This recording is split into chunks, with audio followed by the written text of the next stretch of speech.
This episode of the Topcast is proudly supported by our premium brand partner, opus1.io. All of a sudden, what you're talking about there, Tim, is it's actually an invitation for parents to commit more. We often think that by doing that, we're going to scare them all away. But actually, I don't think that's the case. I think, and we're talking about parents and children, but for any potential client, they want to know what the potential outcome of this is going to be. And it's also, we have to remind them that there are no real shortcuts, true shortcuts in studying music. It's not like we're inventing this timeline. We're just being more accurate. And it's kind of a gift in a way, right? To present that kind of strategy for them. It comes across, I think, as more serious, realistic, and committed to whatever those other principles might be on your, campus or your website around your mission statement or whatever it might be. So. You're listening to the Topcast, the original podcast for growth-minded instrumental music and voice teachers since 2015, with your host, Tim Topham. Our mission at Top Music is to empower instrumental music and voice teachers to find and nurture their innate creativity so that they can teach lessons that are innovative, integrated, and inspiring, and that will have a positive, lifelong impact on their students. Join us each week as we interview teachers and creators from around the world and unpack fun and exciting ideas to maximize your teaching and studio business success. Hi everyone, it's Tim here. Welcome back to the Topcast. Thank you so much for tuning in, and I hope you're having a great week wherever you may be in the world and whatever you're up to. What happens if you're happily teaching away, as you've done for years, and suddenly a competitor enters your little town and significantly undercuts your rates? Or maybe they're a big brand with lots of marketing and brand recognition behind them, and they move into your town. What if a couple of people do? Should you lower your rates? Should you just ignore them, move somewhere else, retire? I'm kidding. This is exactly the problem that I posed today's guest, and I think his answer will surprise you. Today, we're talking about the importance of selling value in your studio. Why talking about your own credentials or the structure of your studio on your website has far less value in marketing than selling the transformation that your lessons provide. If you haven't thought about that before, then I really want you to take this opportunity while listening to this to think about what the outcomes, the actual outcomes of your lessons are. What do you provide? Yes, you teach music and you teach an instrument and you teach reading probably, but you actually do far more than that. What's the outcome? What do the students feel and experience? How do they change as a part of learning music with you? Talking about transformation can connect with parents in a much deeper and broader way, painting that picture of the long-term future of their child through music education. And the longer that we can get parents and students to think long-term in music, hopefully the longer they can stick with us. My guest today, Jonathan Kuuskoski, is Chair of the Department of Entrepreneurship and Leadership and Director of the Excel Lab at the University of Michigan School of Music, Theatre and Dance. Since 2015, he's led programs that have supported thousands of art students, launched hundreds of projects and provided over $1 million in direct student funding. His work and insights on arts entrepreneurship have been featured by CNN, Forbes, and CNBC, and he's presented internationally at leading institutions. Jonathan's also co-authored the book Narrowing the Gap in Artivate, a study exploring how business training impacts artists' career outcomes.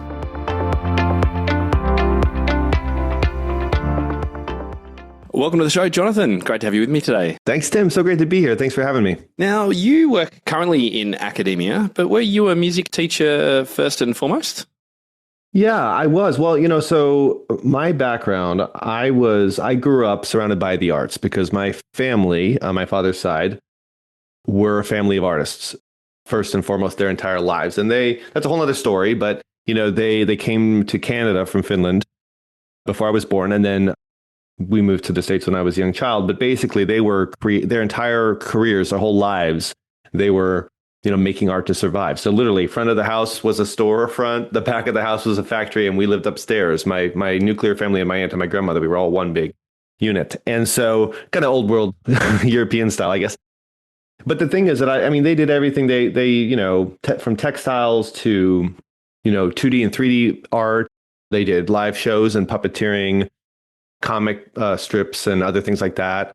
And so when I found music, when I found classical music, piano, in my case, I was very lucky. I was not one of those kids where, my parents were worried or saying, well, what are you going to do with that? They were very happy to support that. But I also sort of saw how the sausage was made, so to speak, right? And so actually, I would say, while I ended up finding teaching as a passion, that wasn't really what drew me into music. I mean, I think I found my way into music because I had some amazing teachers early on, especially the teacher I found in North Carolina when my family moved there when I was 9. Her name is Barbara Furr, and we're still really close, and she's still teaching, which is amazing. So I definitely was influenced by teachers, but I think I found my way into the arts because I just was very fortunate to be surrounded by people who believed in me and didn't think about it as a sort of, a jaunt or something. I mean, it was not a kind of weird thing to have a child that wanted to take it seriously.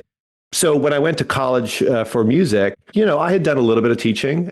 I would say at that point, really much more drawn to performing and, playing with other people.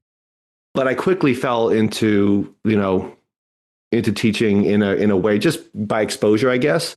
But then I found a totally different line of set of passions. So I can talk a little bit more about that journey. But the truth is that my foray into the entrepreneurial world came after I had done an undergrad in music, then I did an MBA quickly, which is sort of an accelerated program, and then I went back and did a master's in piano performance and pedagogy. Oh, it's kind of round a different way to what I was predicting. Yeah, it is. It's very the opposite of what you would expect. And, but I was certainly searching for intersections. I was interested in all sorts of things in undergrad. My undergrad, I was studying, of course, piano, but I was also studying ethnomusicology, sort of like as a honors thesis program. I also studied art history because I had been luckily exposed to lots of art in the household. And so I was an undergraduate teaching assistant for the art history, professor in art history. So I studied economics. So I had a lot of interests, and I was, I didn't really know what I was looking for, but, retrospect, I was looking for ways to figure out the connectivity. And to be honest, the MBA was very valuable, but it wasn't like an arts focused MBA. So I wasn't learning about how a piano studio could market themselves. I was learning how Starbucks, markets themselves. And so it was after that when I went back to my master's degree, when I really started teaching a lot. I had assistantships. I was teaching, group piano, applied piano. I then built my own studio. And from that point, and 7 years or so, I was teaching, in various modalities, piano, but also, music appreciation course, other types of teaching, which we get into. And then I really found a totally different kind of hunger. So yeah, even though I kind of, I think I was on this kind of journey to figure out the kind of work that would be most meaningful to me and the most useful kind of work. I do feel like, and we can talk about it more, but today I really would identify first and foremost as an educator. That's really what my role is to support. I think if I have to pick a word, I would use the word activator. That's really what my job is to help activate other people, emerging professionals, but really anyone who's trying to find their way. And so in a way, it became a personal thing because, we could talk about the entrepreneurship piece later. The truth is so many artists, even today, this was 20 years ago, plus, 20 years ago. But even today, I work with so many young people, emerging professionals who are dealing with the same concerns, if not more, because of the way the world is. And, there's no way around the fact that most journeys into professional lives in the arts are circuitous paths. And that's a scary thing. So anyway, so I'm happy to be part of that. Yeah, interesting. I did my undergrad and then did an MBA not long after as well. So I've had that experience too. Yeah, it's quite interesting. And yes, you don't learn about music studio in the MBA, but you can apply things.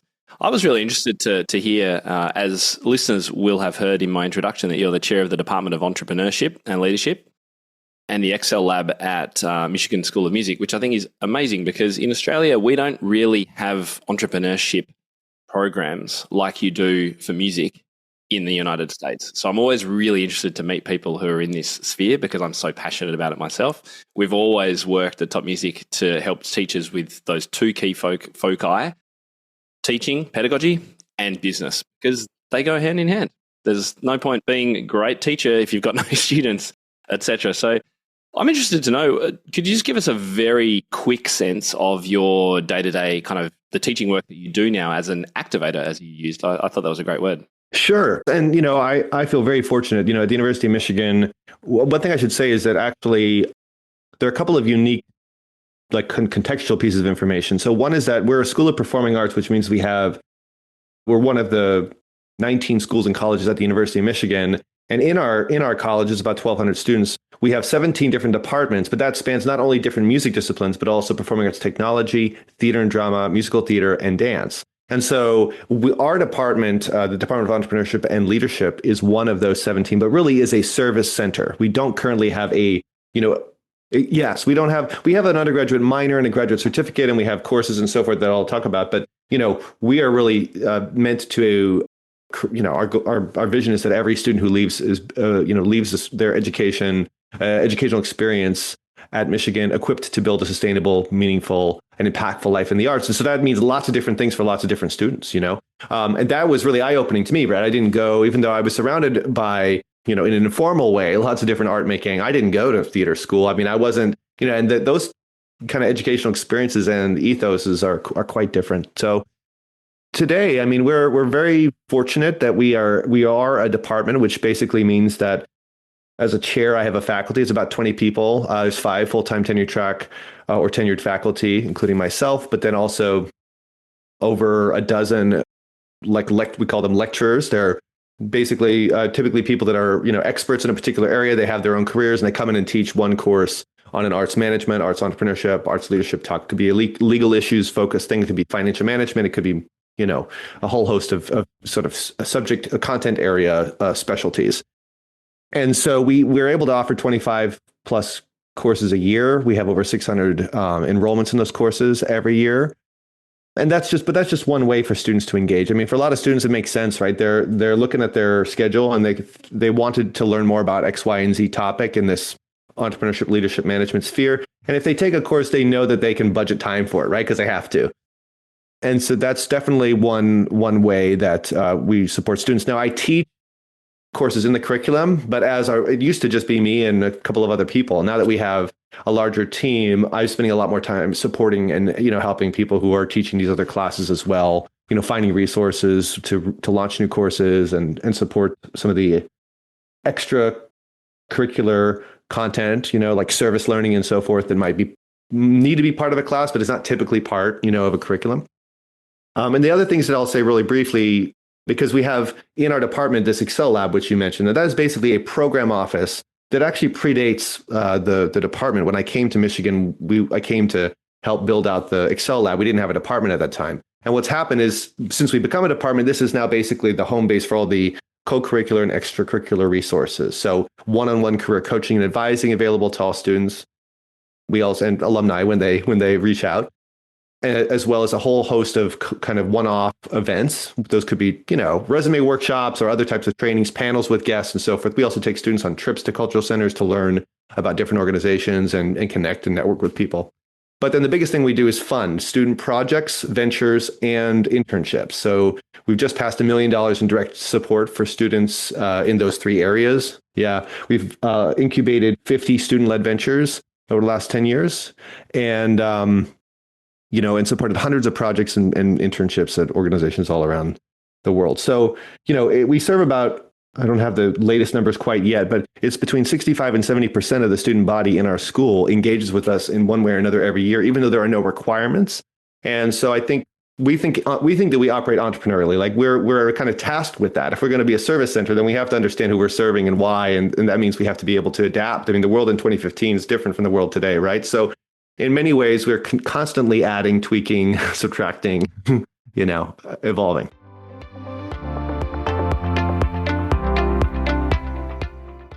And now a quick word from our premium brand partner, opus1.io. When I ran my school, over 1,000 students and dozens of teachers, I learned something early on.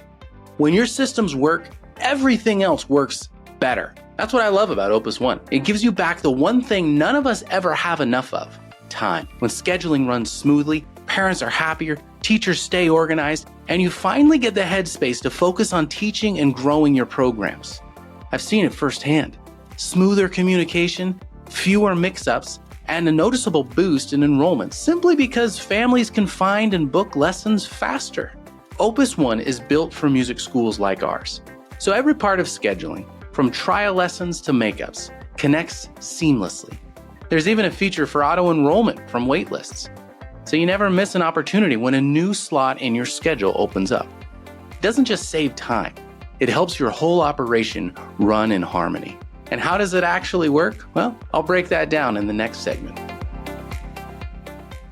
I think your students are super lucky. I mean, to have all of those resources at their fingertips, as regardless of the department that they're in, I think it's fantastic. So kudos to you and your team for being able to offer that. I think it's great.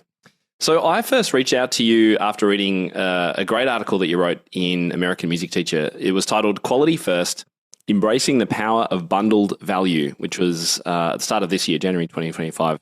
Because this whole topic of differentiation and bundling offers is something that I've been helping teachers with for many years. I think they're long gone, really. I mean, you could still just charge $1 a minute or whatever it is that you might want to do, $60 an hour, whatever. But there is so much more that you can do and ways that you can value and bundle things. So I was just interested, what drew you to write on that topic? Yeah, well, thank you. Thank you again for this opportunity. I feel so honored to talk with you, Tim. I mean, you really are a pioneer in this space. And in many ways, I think there is this huge untapped need to connect business training within an artistic context. It's sort of an evergreen need, but it's also an ongoing opportunity to think hard about why are there gaps? I mean, I always say that, and this actually trickles sort of down into my own environment, right? I'm in a university context. So I'm very privileged because I have this whole community of students that's my job to serve them. I don't have to go out and, find clients for myself to do coaching or whatever. But the truth is, I think that students today have a lot of the same questions that students 20 years ago had. And I don't think that that's necessarily 100% only on the shoulders of institutions, but it does raise big questions. Like, why are we afraid? I mean, musicians and performing artists are some of the most resilient, creative, entrepreneurial people out there. And yet they're often repelled by that thinking, because for some people, maybe that means that they're like selling out or something. For other people, it just might seem intimidating. For other people, it just feels like a different world. The nomenclature is so different. And so when I was actually approached to write this column for American Music Teacher, I was asked to write, sort of as a series. Every few issues, there's a column, right? So I was, asked to do it, and immediately I was thinking, well, what could I write on that would be useful? And I kind of actually struggle a lot with that kind of short form 750 word column writing, which is one reason I took it on. I thought it'd be a good challenge. And so I actually broke out, I had a short list of topics that I thought, well, if I put all these together, it's going to be like 3,000 words. And, it started with budgeting, because I have a passion for, personal finance on a kind of basic level. And one of the courses I teach here is called Money Smarts for the Performing Artist. So it's a course to help, people figure out some things in that sphere. And so I thought, well, to me, there are three big issues that are all interrelated. One is budgeting for yourself as an individual or as a business. You can scale it up. The second thing is then thinking about, well, if you need to generate more money, how do you do that? And to me, that's really where this article came in, because I'm happy to get into it in more detail. I mean, I think we often just assume a few factors that exist, like we can't charge more than this amount. And in fact, if we're doing something new, we're trying to create a new line of business, or we're, let's call it an emerging professional, we're going to assume that whatever the going rate is, we shouldn't charge that because we don't have the credentials yet, or we don't have the established reputation. So we're going to charge a little bit less. I have probably talked to 2,000 young professionals on this topic, and that is almost always the case when I ask them, how did you come up with this imagined price point for your work?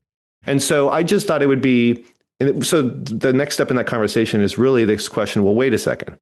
If there's an inverted way to think about this, instead of thinking about how do we keep saving money for our customer, if we actually want to charge more and we know why, or we think we need to earn some more money, how could we actually frame what the added benefit is to what we have to offer?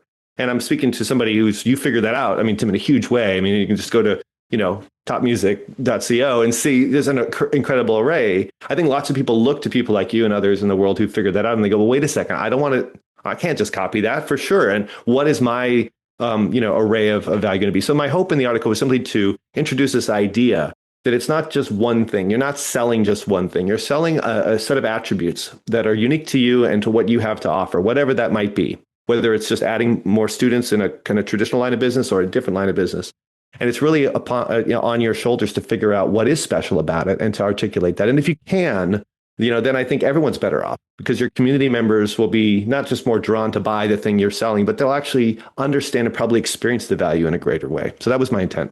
I find that chat about assumptions really interesting as well, because I've been giving a presentation recently on the business side of running a studio, and I compare it to an experience I had going to my chiropractor last year. And it's a really fun, I know it sounds kind of weird, but it's really interesting how this guy approached the various meetings with me. And one of the assumptions we make is that students, we should only teach them once a week. And I challenge the people in that talk because in the chiropractic sense, he wanted me to see him twice a week. And I know others I've spoken to since giving this presentation have asked 3 times a week for the first week or two, 2 times a week for the weeks after that, etc. And so I've often asked teachers live, like, why don't we offer students, for example, 2 lessons as beginners in the first few weeks? Why don't we do that? Well, we don't do that because we didn't experience that ourselves and no one else does it. So I want to break through these assumptions and go, what kind of experience could you give a new beginner who's super motivated and excited and their parents are so passionate about that right in those first few weeks? Maybe you could have some real success with them, giving them 2 lessons in the first week. And then people come back and go, oh, well, they're all really busy. And I'm like, no, don't worry about that. You could just say, this is how it's done for the next student. So I'm right with you on that assumption thing. I love that. Well, could I just say one thing, which is that is a perfect example of that application of entrepreneurial thinking in a way that doesn't push someone to like ignore their artistic or pedagogical principles, but rather it's an opportunity. Reversing assumptions is a classic entrepreneurial exercise, right? You list all these assumptions about how a certain business should operate or what are the status quo, norms. And then you just reverse them and you challenge yourself to think about what could be offered. And I think music lessons in that way it's so ripe for that, because the truth is, you're right. It's not just in chiropractic care, it's physical therapy. There's all sorts of other types of practices that are based on, developing physical, memory or, strength and so forth. And we do have some kind of interesting, I'm not going to say always outmoded, but legacy ways of doing things that aren't often justified with anything other than that. Anytime we see that, I think that's an opportunity for entrepreneurial interventions.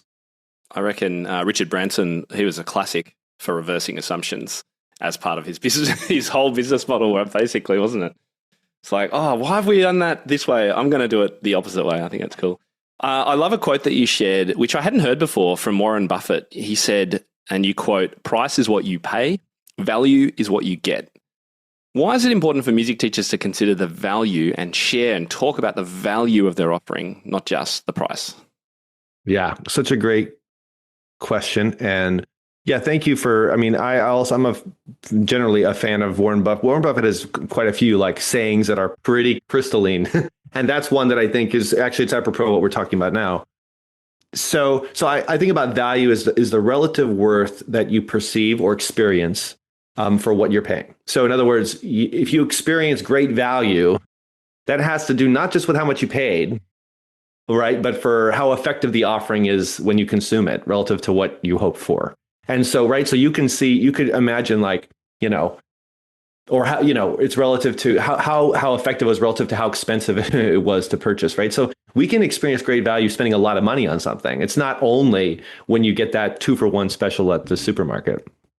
Yeah. And I think as music teachers, there are a bunch of different reasons I think it's important. Maybe at the most basic level, the truth is that I think there is so much opportunity in space for people to make a life in the arts and a career in the arts. And that does involve in some degree, especially if you're going to be, let's say, an independent music instructor, selling some offering to some people. And the question is, what are you selling? And I would make the argument that it is not access to music education, because that is available in a generic form all around us. You can go online and find a YouTube channel and you can learn to do a bunch of different things. I'm not necessarily endorsing that, right? But if we reduce what we have to offer to that level, then we're at a real disadvantage. We're taking off the table all the other types of things that we might be providing or could provide for a community. And there are ways in which we can credential, though. You can just say, well, okay, I want to be able to offer different types of services and I want a credential to show that. Sure, there are ways to do that. But even on a much more basic level, I think it's an invitation to ask the question, what is it that is special about what you have to offer?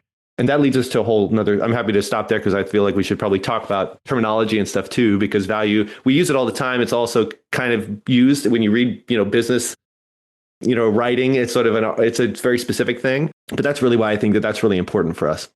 Yeah, we read about this, and you mentioned in your article, you use the phrase core value adds. Sounds like business jargon. Music teachers are going to switch off if I keep talking like that. What does this actually mean for music teachers? Yeah, I mean, a value add is basically, I would just break that down into like it means what it sounds like.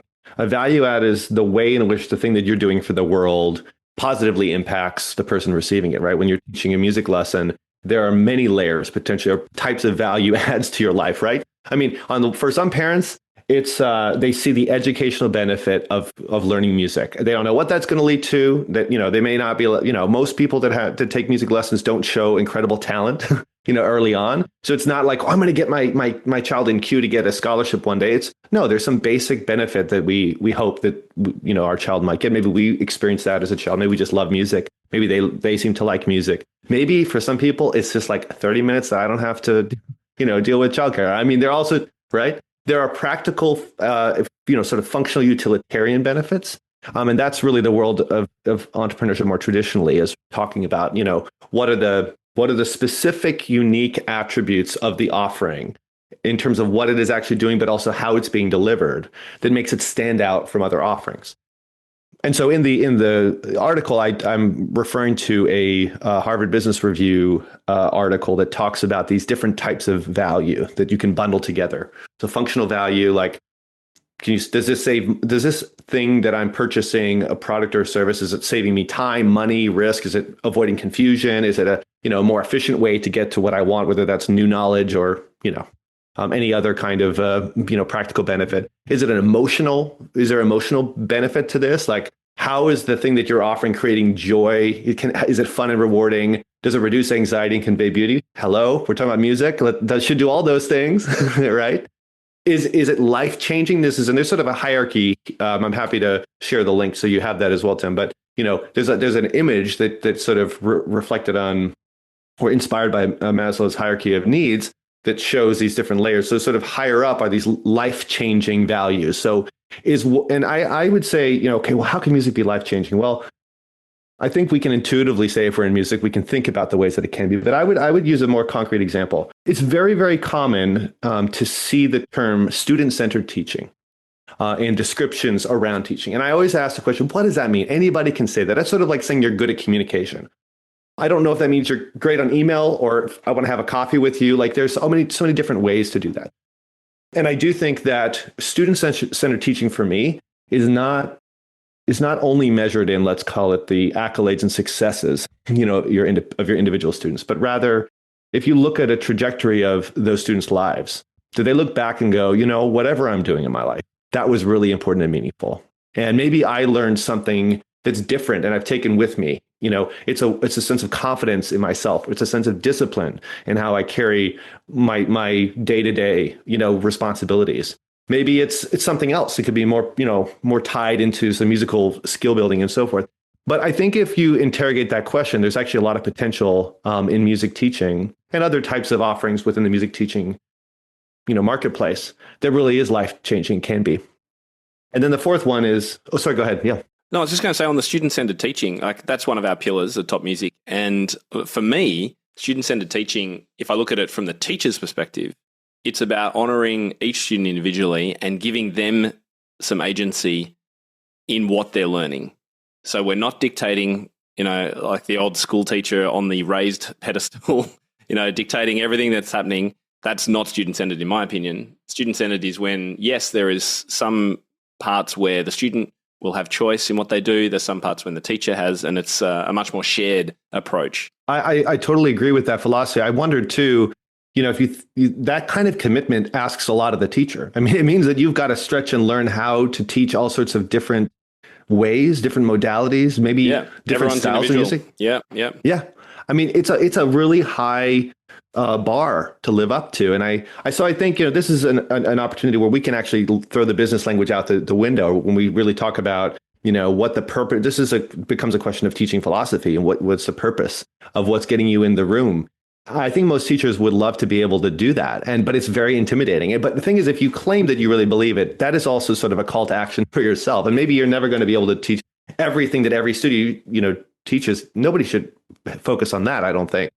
But what are the kind of core things that you do want to offer in terms of your instruction that will allow you to be that flexible, that will allow you to meet those students where they are and give them that kind of grace and space to learn on their own terms? That's an invitation. And the fourth, type of or category of value here, according to this research that was published in Harvard Business Review, is social impact, which is a phrase we all know. I just think about that as, how does what you do impact the world around you in a positive way, right?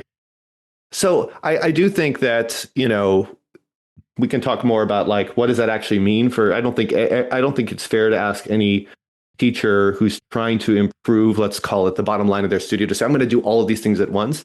But there are specific ways we could look at what the kind of different types of value are in when you're thinking of a new offering. It's a way to interrogate the why behind the reason, the reason you want to create that offering and what it could mean to people. And if you do that, then there's this downstream benefit, whether you're thinking about marketing that offering, when you're thinking about when to put it online, to launch the offering, when you're thinking about who it's actually for, who are the first 10 customers going to be for that thing. I think without thinking in those value added terms, it becomes really hard to get any idea off the ground in the way that it could.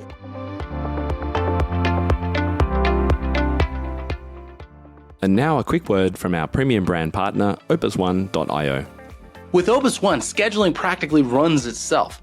Students and parents can self-book, reschedule, and even manage makeup lessons, all without needing you to step in. The system syncs everything automatically across teachers, rooms, and families and sends reminders so no one misses a beat. The waitlist enrollment feature means you don't have to worry about having wasted time on your schedule. For me, switching to Opus One saved hours of admin every week. But more importantly, it improved our response time to families, which meant fewer missed opportunities and more happy students walking through the door. And I'm not the only one. Adrian, another Opus One user, said, "It saves me hours on admin every week and it makes us look so much more professional." That's the power of having a system built by music school owners for music school owners. Everything, lessons, teachers, billing, communication, works together in one unified platform. And those benefits? Well, they go way beyond clearing your inbox. More on that after the next segment.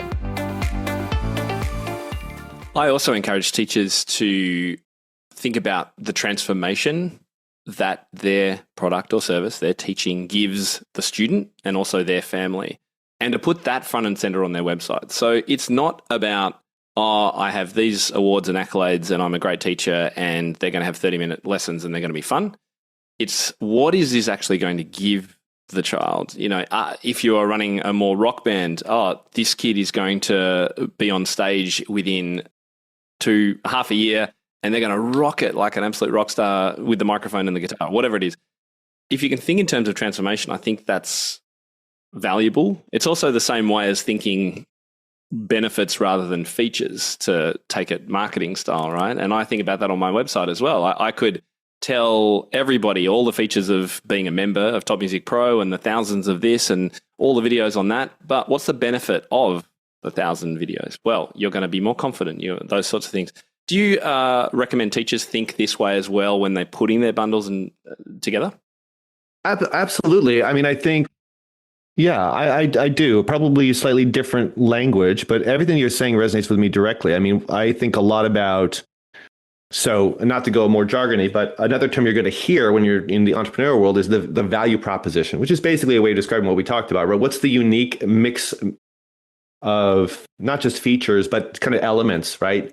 The thing you're offering that stands out in a particular way. That only matters if it's meaningful to the person, can lead to some other, can be the benefits can be articulated in some bigger way. So I like the idea of thinking about transformation. I think for some, in my role, I'm working primarily with relatively young people that are still in school. That's a really intimidating idea. So I do believe in this sort of an avalanche method to the integration of let's call it entrepreneurial thinking. And by the way, I don't think every artist has to be transformed into an entrepreneur, but I think every artist would benefit from thinking, and understanding some of these. Yeah, exactly. Mindset. But I think it's like anything else, it's like if you're, if you think the water is cold, it's coldest before you jump in, and there's this way in which playing in this sandbox can help you over time, just like anything else, develop this sort of, I don't know if it's a muscle, but it's a sort of way of thinking that over time can actually become really transformative. So I totally support that idea. I do think that there's sometimes a bit of unlearning that needs to happen in order to, because if you have just followed, for example, your 25-year-old and you're like, okay, I'm going to teach, I want to build a studio. I just finished, school. I'm going to live in this area. I've already got 6 students. I want 12, and I'm going to charge whatever the going rate is.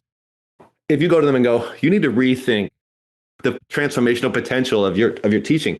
I think that can take time. That's why I think resources like yours, Tim's, are so valuable, because sometimes people come in wanting a quick win, and I get it. You're stressed out. You're feeling like you got to make a change real quick.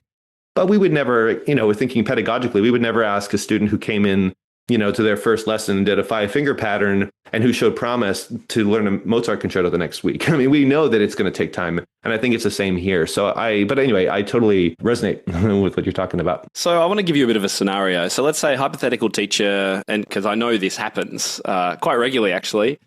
Let's say a hypothetical music teacher, Alice. She's teaching happily from her home in her town. She's the only music teacher. She's making a good living and enjoying her business. She charges, let's say, $250 a month for one-on-one lessons, whatever it is. Then along comes Sarah. Sarah opens a studio a few streets away and charges $200 a month, so $50 a month cheaper. What should Alice do? Should she do anything? Does it even matter? What's your thoughts? Yeah, I mean, so if it's okay, I might throw out some other, I feel like in this scenario, there are lots of other factors that might impact different choices of action. So if you're comfortable, let's play with that. Because I would say that may not mean anything to Alice. That could be let's put it this way. Let's say Alice is totally comfortable with charging $250 a month for one-on-one lessons, is not trying to, maybe Alice has a waiting list and Alice is like good to go, right? And also, I don't know, in this scenario, we know that she teaches one-on-one lessons. I don't know how she's positioned that offering, And is she charging $250 on a monthly basis, or do you have to sign up for 4 months at a time, right? We don't know how secure her revenue and her cash flow is based on some of these other policies. But nonetheless, so those things would guide it. Some of the questions I would first ask is, to what degree is Alice concerned? Because this happens. I've seen this happen in other places too, where, you see one educator develop maybe a strong brand around whatever their studio or suite of offerings through their teaching, practice have set up. And all of a sudden, somebody creates one that looks suspiciously similar and uses suspiciously similar language, right? Like, that's not what anybody wants to experience. That if you're in a situation where you feel that somebody is really trying to take, something that you have developed, that's a totally different kind of strategy, right? You might have to take steps that would be unfortunate or extra stressful, right? But let's just say in this case, there's no animosity here. There's just another teacher who's trying to build their own studio and they want to play, Sarah wants to, be successful, as is Alice. I would honestly say, what would be, and I'd love your take on this. What would be the concern for having a teacher who offers a similar service at $50 less per month? Is the concern like, oh my gosh, the people are just going to go to her because it's cheaper?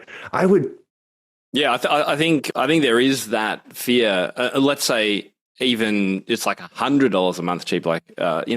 Sometimes I hear these stories where teachers are coming in with just stupid lowballs, and it freaks everyone else out who are charging the right rates. And it devalues everything. It's the wrong way to do it. But if they start building student numbers and parents who don't quite understand the value you're giving go, I could be saving $100 a month. I might try this other teacher. That's where teachers have a concern, I think. And I think that's totally legitimate. And I think it's actually, you've given a very specific example where there's just 2 teachers. In most communities, is another thing I will say about pricing. I know we were going to talk about that. One of the things that I think anybody running a small business has to contend with is setting price for their services, or products, their offerings, whatever they are. And so in doing so, you have to consider 2 things. You have to consider the market rate, but the market rate is not a number. Market rate is a range. And then your expenses, what you need to cover, like how, if the market rate that you want to charge is below the expenses that you incur to do the business, you won't be around, right? And then in that equation, you have this, or in that situation, you have to think through the value added piece. What are the specific mixture of things that might make me stand out, and how could I justify costs associated with it, right? And so in this case, so I just want to acknowledge that. And I think what you're talking about, Tim, I've seen it too, when there are these drastic gaps. It's not when somebody's charging $10 and less, or even $5. It's when there's somebody who's charging literally half or something. I understand.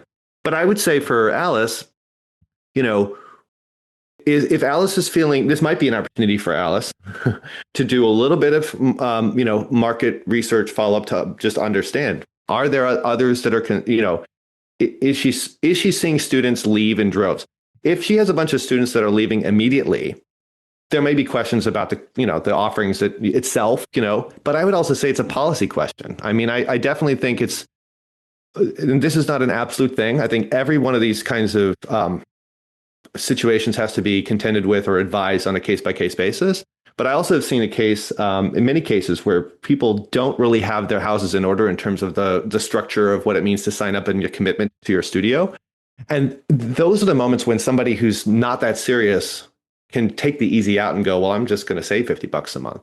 But if I've committed 4 months to it, there's so many benefits to all parties potentially in that equation if it is doable, right? One is, that means you as a teacher have a much better chance of retaining a higher proportion of your students over a longer period. You can offer a lot more in terms of sequencing, the kind of deliverables, the transformational potential, right, is much more observable over a longer commitment. And it's peace of mind in terms of routine for teachers.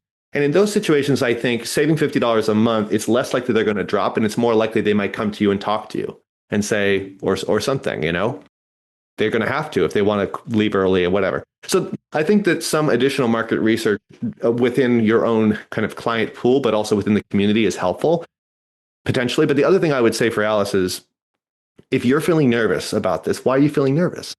Is it, if it's only about price, and if that's the only dimension we're competing on here, then that's either a problem of messaging to a particular community about what the specific other things are that are, worth, that extra charge for you.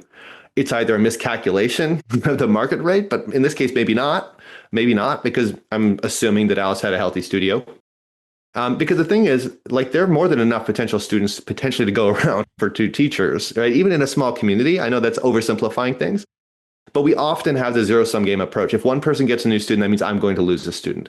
And there's a lot of data that suggests there's a latent demand actually for educational resources, and not just for children, right? There's a whole larger set of communities of people that might benefit.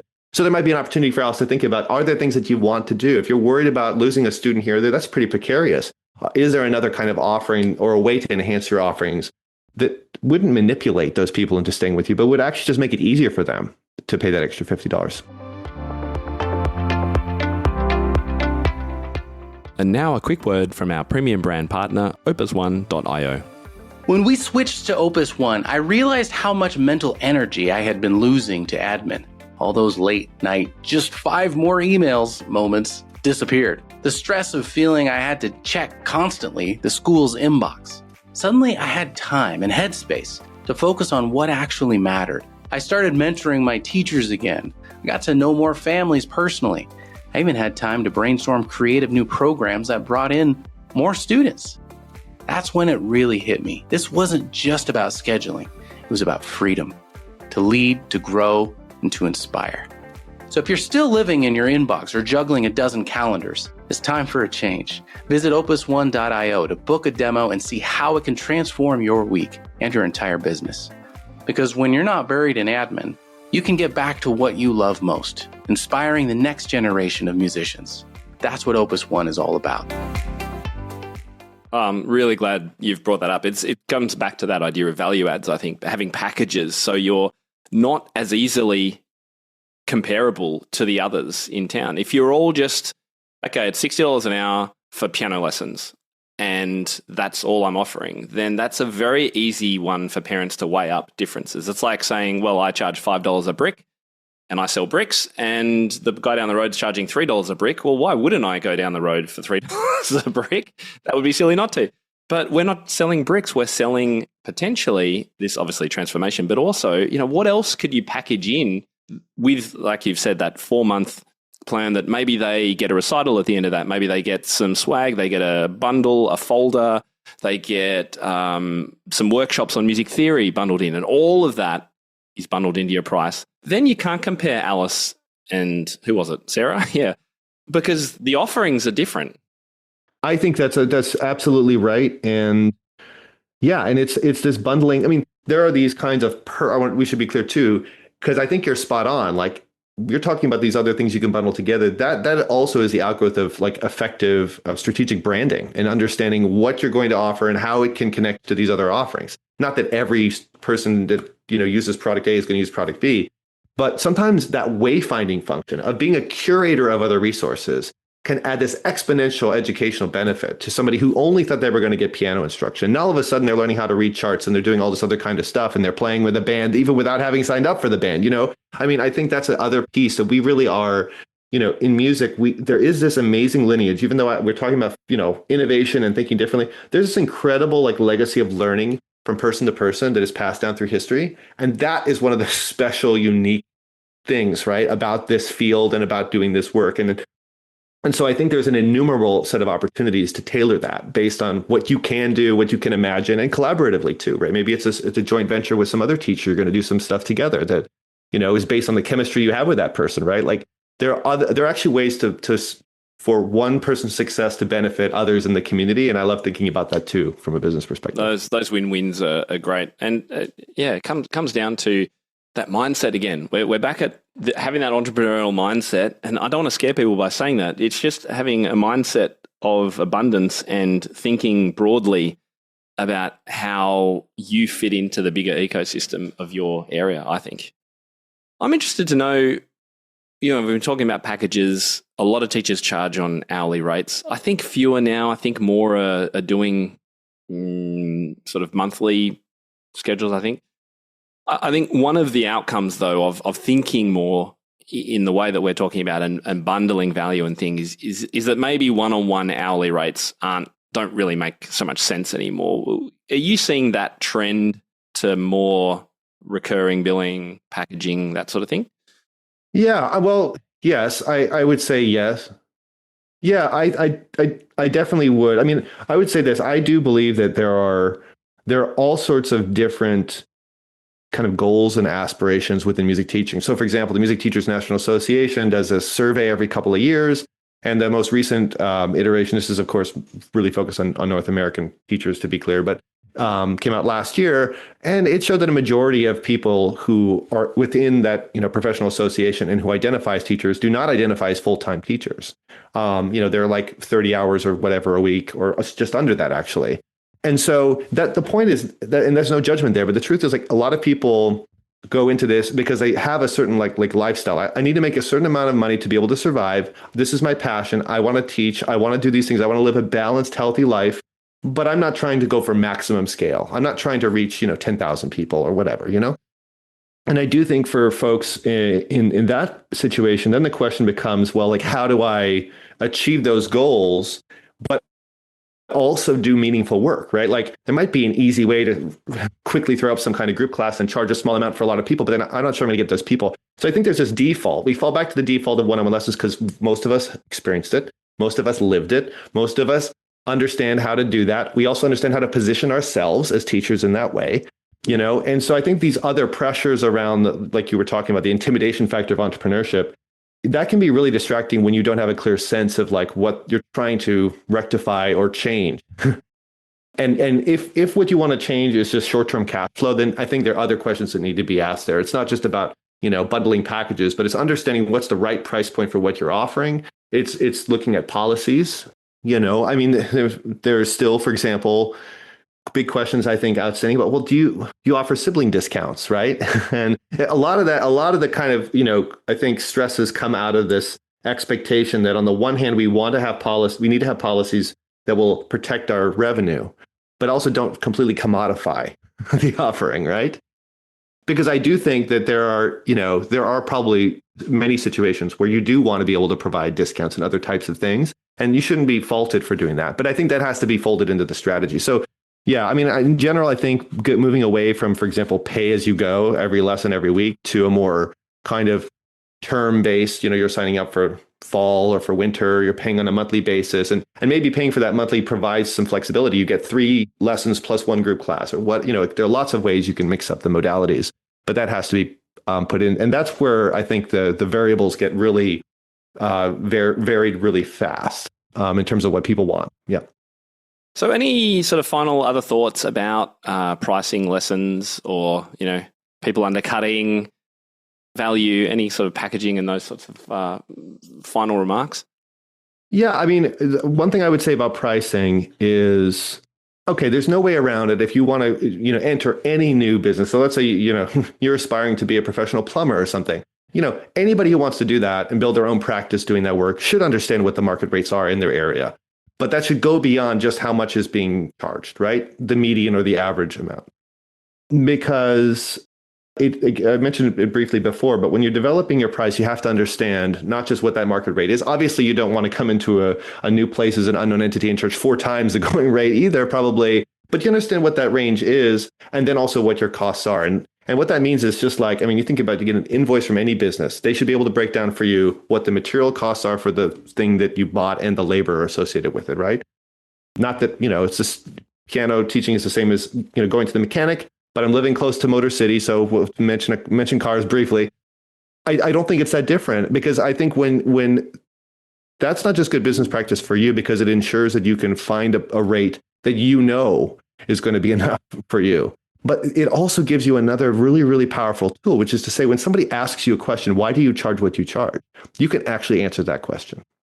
And, and it shouldn't be just, well, I need to earn this to survive. It's also, well, here's what I'm providing. That is the prism through which we get to communicate the things you were talking about, Tim. The special kind of qualities or the goals, the transformational potential of this, or the other things, the other bundled value. I found that is one of the most important kind of antidotes to parental stress or client stress around pricing, when they understand what they're actually paying for. And in many cases, that will bring new people into the fold for you. It'll help people stay with you even as you raise prices. So I think don't be afraid of doing those kind of calculations. If you find that the price point you need is higher than you think, then there's an opportunity to maybe talk with somebody, seek out a resource to help you through that, to think it through. But the chances are that is your opportunity to come up with a more compelling story for why what you have to offer is important, in your community and to your students. And thank you. And I also like, you mentioned a few times that bigger, longer term thinking, 4-month thinking, 6-month thinking, a year-long thinking. The longer we can get a parent to envision where we're taking their child for a lesson, the better their commitment can be. And I like relating this to school, whereby as a parent, you sign your child up. You don't just sort of go, oh, we'll try this school for a month. We'll try another school, another school down the road. We'll go there for 6 months. And we'll just see how he goes or she goes. We commit for 6 years, don't we, of elementary, and another 6 of high, or 12 all up. It's like, no, I am committed. I am all in. Now, that's not going to happen for music lessons for the most part. But is there a way to extend as far as possible the vision that you're putting in front of parents? This is a question that I'm kind of asking teachers to think about. It can be really challenging because we don't often, we wouldn't have had that presented to us as a student. But how good would it be that we could say, in those first few weeks with a new student, wow, look, here's the plan I've got for you for this year, the next 12 months. And we're going to finish with this incredible, wow, amazing recital concert at the end of it. So, you got to stick around. And then the parents are thinking, oh, okay, this teacher's thinking long term, not just, 1 month or even worse, one lesson. Absolutely. And that is a perfect illustration of how thinking that way, and you have to think about that in terms of the policies, the contracts, and all these things that would flow from that strategic kind of mindset. All of a sudden, what you're talking about there, Tim, is it's actually an invitation for parents to commit more. We often think that by doing that, we're going to scare them all away, but actually, I don't think that's the case. I think, and we're talking about parents and children, but it's just for any potential client, they want to know what the potential outcome of this is going to be. And it's also, we have to remind them that there are no real shortcuts, true shortcuts in studying music. It's not like we're inventing this timeline. We're just being more accurate. And it's kind of a gift in a way, right? To present that kind of strategy for them. It comes across, I think, as more serious, realistic, and committed to whatever those other principles might be on your, campus or your website around your mission statement or whatever it might be. So I love it. Brilliant. Thanks, Jonathan. Well, look, any sort of final thoughts to wrap things up today? We'll need to finish off. I think we've covered just about everything. It's been great. I just appreciate it, Tim. It's so great to talk with you and big admirer of your work too. So. Oh, I appreciate that. Thank you. And is there anywhere people can go to find out more about the kind of work that you're doing and the things that you look at? Yeah, for sure. So the best place probably is to go to our website, which is the University of Michigan School of Music, Theater, and Dance, which is smtd.umich.edu. You can find the Excel lab there at the top banner, all other information about us. Also, I'm writing this column that's coming out every other issue in American Music Teacher for those who might have that, which is available online for members.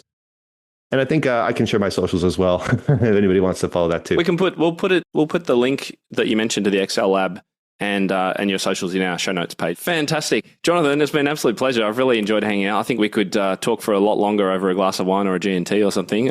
Maybe at another conference coming up. That sounds great. Thanks so much, Tim.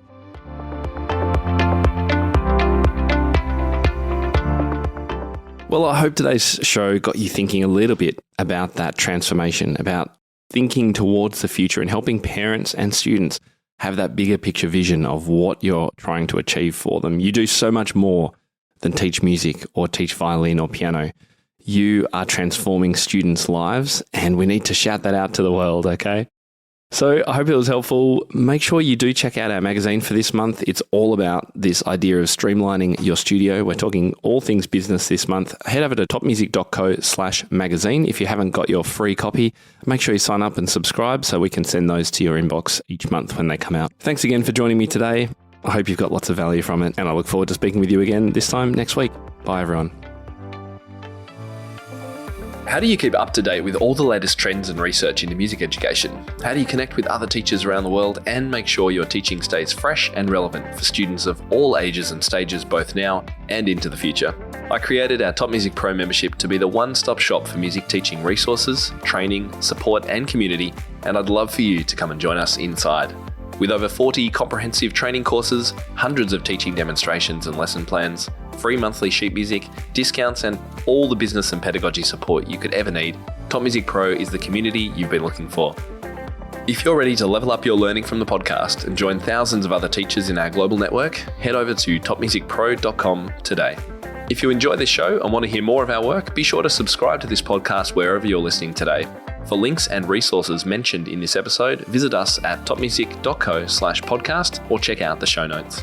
I'm Tim Topham. Thank you so much for listening. Enjoy your week ahead, and I'll catch you next time.